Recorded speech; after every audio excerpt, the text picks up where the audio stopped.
British High Commissioner Greg Quinn has promised to work diligently with the Granger administration to ensure the resuscitation and sustainability of Guyana's parliament.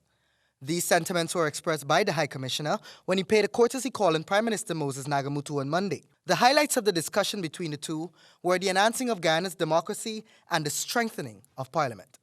And therefore we will rely on our relationship on Britain, as well as the Commonwealth Parliamentary Association, to help us to continue the training of our personnel, to help to strengthen our institution, which is the Parliament.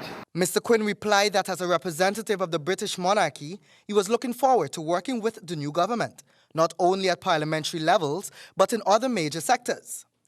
Of the variant topics discussed, the reshaping of the civil service is a task which is to be undertaken with due prominence and expediency by the new administration. This was reiterated by Prime Minister Moses Nagamootoo, who welcomed the continued involvement of the British government in this process and relayed one plan the Granger-led administration has for the sector.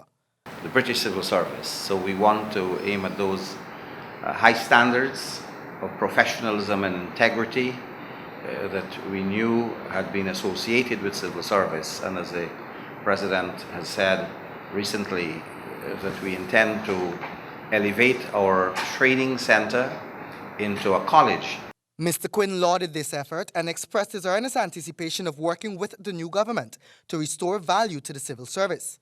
He reaffirmed his commitment to a renewed and improved democratic process in Guyana and took the time to once again deflate the notion that the general and regional elections of May 11, 2015 were compromised. And to be 150% clear, the British government's view is still and always has been that the elections were free, fair, credible and represent the views of the majority of the Guyanese people. So there is no doubt in our minds that anything has changed. This comes on the heels of the PPPC's resoluteness to their call that the elections were rigged and their criticisms of international organizations who, by way of observer duty, deemed the elections free and fair. Prime Minister Nagamootoo thanked the High Commissioner for the visit and his advocacy for the acceptance of elections results. Prime Minister Moses Nagamootoo is constitutionally set to lead the National Assembly when Parliament reconvenes. For HGP Nightly News, Kingsley Byrne.